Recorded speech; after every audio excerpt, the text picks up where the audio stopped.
मैं आपको ये भी समझाऊंगा कि पेपर के अंदर किस तरीके से पूछा जाएगा, पेपर के अंदर किस तरीके का क्वेश्चन आएगा, मतलब जिस तरीके के सैंपल पेपर में पूछा गया है।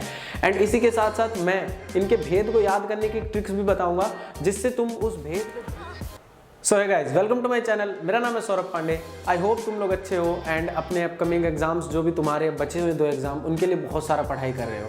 तुम्हारे अब तक मेजर जो 3 सब्जेक्ट्स थे उसका एग्जाम हो चुका है, science, social science and math का। अब हमारा 2 सब्जेक्ट बचा हुआ है, हिंदी एंड इंग्लिश का। तो तुम्हें पता ही होगा हिंदी का एग्जाम तुम्हारा 9 तारीख को है एंड इंग्लिश का जो 11 तारीख को है।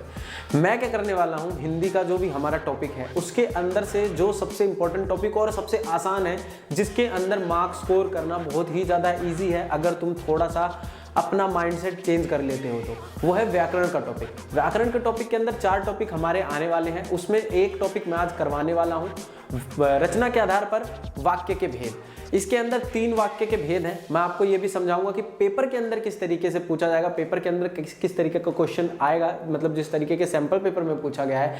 एंड इसी के साथ साथ मैं इनके भेद को याद करने की ट्रिक्स भी बताऊंगा जिससे तुम उस भेद को भूलोगे नहीं। अगर तुम 10 से 15 मिनट इस वीडियो को देखते हो तो तुम्हें ये पूरा जो रचना के आधार पर वाक्य भेद है इसे जिंदगी में कभी भी दोबारा पढ़ने या दोबारा याद करने की जरूरत नहीं पड़ेगी। इस चीज की मैं गारंटी लेता हूँ।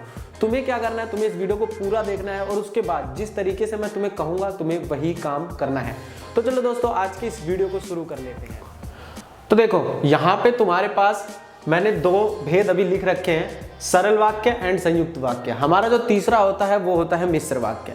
सबसे पहले सरल सुनते ही तुम्हारे दिमाग के अंदर क्या आ रहा है तुम वो याद करो। सरल सुनते ही दिमाग के अंदर आ रहा है सिंपल, मतलब वो वाक्य जो बिल्कुल ही सिंपल हो, जिसमें हमें बिल्कुल भी मेहनत ना करनी पड़े, वो वाक्य हो गया सरल वाक्य। सरल वाक्य को याद करने के लिए सबसे एक चीज याद रख लो, सबसे आसान तरीका है क्या है, वो वाक्य जिसके अंदर सिर्फ और सिर्फ एक काम हो रहा हो, वो वाक्य जिसके अंदर सिर्फ एक कार्य हो रहा हो, या वो वाक्य जिस वाक्य में केवल एक ही उद्देश्य और एक ही विधेय हो। ये बहुत सारे बच्चों को याद नहीं होगा, लेकिन ये याद करना कि वो वाक्य जिसके अंदर सिर्फ एक ही काम हो रहा है वो सिंपल वाक्य होता है, यानी साधारण वाक्य, यानी सरल वाक्य होता है। तो देखो, इसके एग्जाम्पल से हम लोग समझ जाएंगे कि एक्चुअली में जो सरल वाक्य है वो है क्या। सबसे पहला एग्जांपल है हमारा, मोहन बनारस गया। अब तुम्हें देखो, मोहन बनारस गया, इसमें क्या हो रहा है, सिंपल एक काम हो रहा है, मोहन बनारस गया। क्या काम हो रहा है, मोहन बनारस गया। दूसरा एग्जांपल है, मोहन बस से बनारस गया। तो इसके अंदर कुछ चेंज आया नहीं, काम तो सिर्फ एक ही हो रहा है, सिर्फ और सिर्फ बस से वो बनारस गया है, काम सिर्फ एक ही हो रहा है उसके अंदर। लेकिन जो यही हमारे पास तीसरा एग्जांपल है, तीसरा एग्जांपल क्या है, मोहन बनारस गया, ठीक है, और अपने पिता से मिला। मोहन बनारस भी गया और अपने पिता से भी मिला। तो इसके अंदर क्या हो रहा है, इसके अंदर 2 काम हो रहा है। 2 काम कैसे हो रहा है, एक तो मोहन बनारस भी गया और वहां पर जाकर के वो अपने पिता से मिला। तो सरल वाक्य का जो कंसेप्ट है वो बिल्कुल ही ईजी है, इसमें कुछ समझाने की जरूरत नहीं है। संयुक्त वाक्य देखो, ये जो हमारा एग्जाम्पल था ये संयुक्त वाक्य का था। ये किस तरीके से था वो देखो। संयुक्त वाक्य क्या होता है, संयुक्त वाक्य सुनते ही तुम्हारे दिमाग के अंदर क्या आता है, सबसे पहले यही याद करना है कि ये वाक्य जो हम पढ़ रहे हैं या ये वाक्य जो हम सुन रहे हैं, इसे सुनते ही तुम्हारे दिमाग के अंदर क्या आ रहा है, ठीक है ना। तो जैसे सरल वाक्य के अंदर तुम्हारे मन के अंदर है भाई ये सिंपल वाक्य है, संयुक्त के अंदर आ गया जोड़ या मिलाप, यानी 2 या 2 से अधिक। जब सरल वाक्य मिलते हैं तो संयुक्त वाक्य बन जाता है। मैं देखो, पेपर के अंदर तो ये बिल्कुल भी नहीं आएगा कि डेफिनेशन लिखना है, ठीक है ना, या तो वाक्य परिवर्तन आएगा, या हमारे पास 3-4 वाक्य गिवन होंगे, उसमें से बताना है कि ये इस वाक्य में कौन सा भेद यूज हुआ है, या इसमें से ये बताओ कि इसमें से संयुक्त वाक्य कौन सा है, इसमें से सरल वाक्य कौन सा है, इसमें से मिश्र वाक्य कौन सा है। तो तुम्हें सरल वाक्य तो समझ में आ गया, तुम्हें संयुक्त वाक्य भी मैंने बता दिया कि मेल या जुड़ना। सबसे आसान है संयुक्त वाक्यों को याद करना, वो क्या है, जब वाक्य के अंदर तुम्हें और, तथा, एवं, परंतु, यदि या न या य हो, ठीक है। इसका क्या होगा, 2 या 2 से अधिक सरल वाक्य का मेल, ठीक है ना। ये तुम्हें जो ये वाला चीज है, ये वाला चीज तुम्हें ये याद कर लेना है, ये वाला जो चीज है ना ये याद कर लेना है।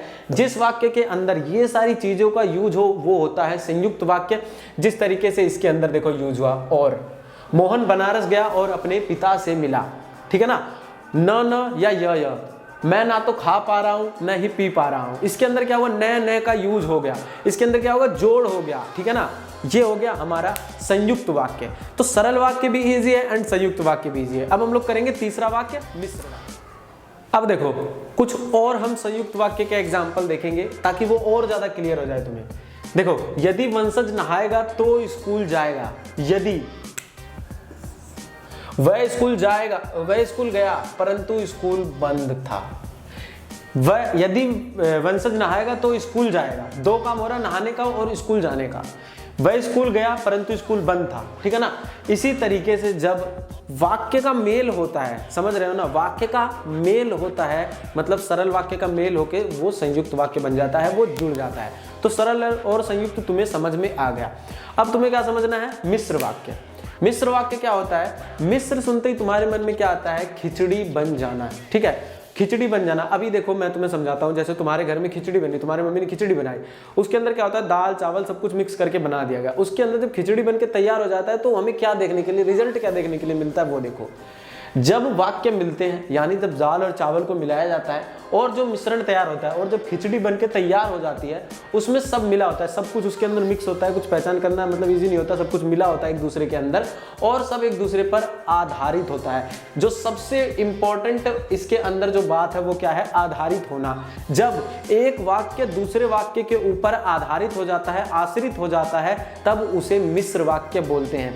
लेकिन तुम्हें इसका एग्जाम मतलब इसका तुम्हें इस तरीके से नहीं समझना है, मतलब तुम्हें रटना है। तो रटने के लिए क्या है, तुम्हें ये याद करना है कि, ताकि, जबकि, क्योंकि, जैसा कि वाले शब्द, जब ही, जब तक, जहां तक, जो, जय वाले, यद्यपि, तथापि, ये तीन चीज, कि, ज और पर, ठीक है ना, ये हो गया। और इसके एग्जाम्पल से अब हम लोग समझेंगे कि क्या है। तुम जल्दी आ जाओ ताकि मैं तुमसे मिल सकूं। ताकि अगर तुमने याद किया है तो तुम इस तरीके से कर सकते हो, लेकिन अगर तुम समझ सकते हो, समझ के करना चाहते हो, तो इसके अंदर क्या है, तुम जल्दी आ जाओ ताकि मैं तुमसे मिल सकूं। मैं तुमसे कब मिल सकता हूं, मैं तुमसे कब मिल सकता हूं, जब तुम जल्दी आ जाओगे। और जल्दी तब कब आओगे, जब मैं तुम, मतलब ये है कि एक वाक्य दूसरे वाक्य के बिना कंप्लीट नहीं हो सकता। दूसरा क्या है, राम तब तक गेम खेलता रहा जब तक उसके पापा नहीं आ गए। राम कब तक गेम खेलता रहा, जब तक उसके पापा नहीं आ गए। अब उसके बाद हम लोग देखेंगे कि पेपर के अंदर किस तरीके से जो है वो पूछा जाता है हमारा।